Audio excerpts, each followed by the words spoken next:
उत्तराखंड के पूर्व मुख्यमंत्री त्रिवेंद्र सिंह रावत शुक्रवार को वाराणसी पहुंचे। एयरपोर्ट पर कार्यकर्ताओं ने उनका भव्य स्वागत किया। इसके बाद वह सर्किट हाउस के लिए रवाना हो गए। सर्किट हाउस में उत्तराखंड के पूर्व मुख्यमंत्री त्रिवेंद्र सिंह रावत ने मीडिया से बातचीत की। चुनावी रणनीतियों से संबंधित पूछे गए प्रश्नों के जवाब में उत्तराखंड के पूर्व मुख्यमंत्री ने कहा कि सबसे पहले तो बाबा के दरबार में हाजिरी लगाऊंगा और उसके बाद केंद्र सरकार की जो 9 साल की उपलब्धियां हैं उन्हें जन जन तक पहुंचाऊंगा।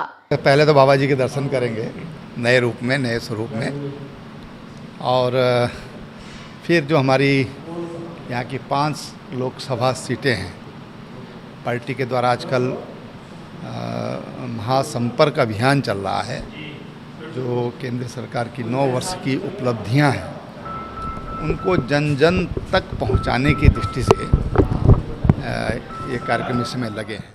इसके साथ ही उन्होंने यह भी कहा कि हमारी जो 5 लोकसभा की सीटें हैं उनका भ्रमण कर मैं कार्यकर्ताओं और उससे जुड़े जो भी लोग होंगे सभी से बात करूंगा। 5 लोकसभाओं में मैं इस समय भ्रमण करूंगा और कार्यकर्ताओं से संवाद है। समाज के जो तमाम वर्ग हैं, व्यापारिक वर्ग है, बुद्धिजीवी लोग हैं, युवा हैं, कुछ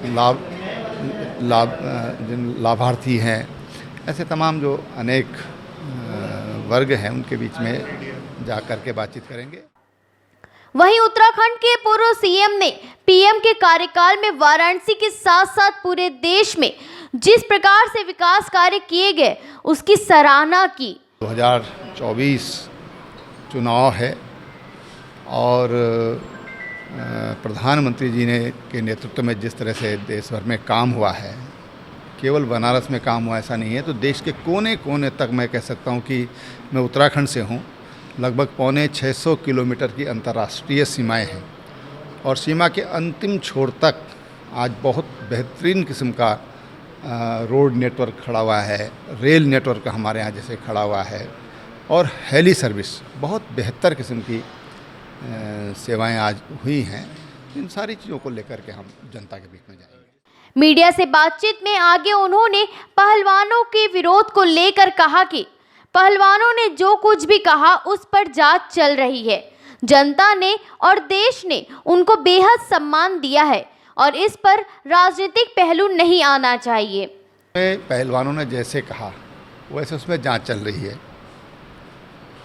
और उस जांच पर उनको विश्वास करना चाहिए। बीच में आप दूसरी जगह कूद पड़े और उन मेडल उनको मिले हैं, उन्होंने नौकरी पाई है, जनता ने उनको सम्मान दिया, देश ने उनको सम्मान दिया, तो उसमें राजनीति नहीं घुसना चाहिए। वहीं राहुल गांधी के अमेरिका दौरे पर तंज करते हुए और उसे निंदात्मक कृत्य बताते हुए उन्होंने कहा कि यह दुर्भाग्य की बात है, कम से कम देश के बाहर जाकर देश की छवि को नहीं बिगाड़ना चाहिए। यह बेहद गलत बात है और ऐसा लगता है कि राहुल गांधी अब हताश हो चुके हैं और निराश होकर वे ऐसी बयानबाजी कर रहे हैं।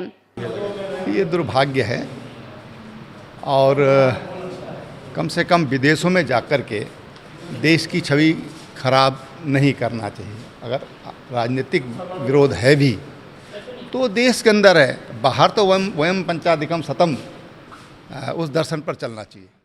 वहीं उत्तराखंड के पूर्व मुख्यमंत्री त्रिवेंद्र सिंह रावत ने 2000 के नोट के चलन से बाहर होने के ऐलान का समर्थन करते हुए कहा कि यह एक अच्छा कदम है जनता के लिए और देश के लिए भी, क्योंकि अब हमारा देश पूरी तरह से डिजिटल होता जा रहा है और सरकार ने इसके लिए भरपूर समय भी दिया है, जिससे किसी को किसी भी प्रकार की दिक्कत नहीं होगी। और इतना ही नहीं, ऐसा नहीं है कि सितंबर में ही इसे बंद कर दिया जाएगा। हो सकता है आरबीआई अपने ऐलान को बदलकर इसकी तिथि को और आगे बढ़ा दे। धीरे धीरे डिजिटल पेमेंट की ओर जा रहा है और धीरे धीरे दुनिया के साथ अगर हम तुलना करें तो दुनिया में जितना डिजिटली पेमेंट होता है उसका 40% भारत में हो रहा है।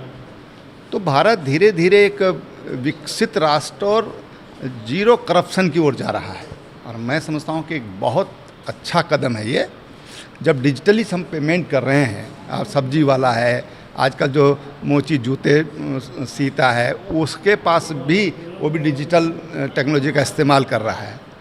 तो 2000 का नोट बंद हो रहा है तो कोई ऐसी बात नहीं है। हालांकि अभी ऐसी कोई बात नहीं है, 4 महीने का समय दिया है, 4.5 महीने का समय दिया कि आप उससे ख़रीद कर सकते हैं, जमा कर सकते हैं। और अभी ये भी नहीं है कि अभी उसको सितंबर के बाद बंद ही हो जाएगा। अभी जो रिजर्व बैंक के गवर्नर हैं उन्होंने भी ये बात कही कि भाई अभी इसके आगे इस पर निर्णय लिया जाएगा।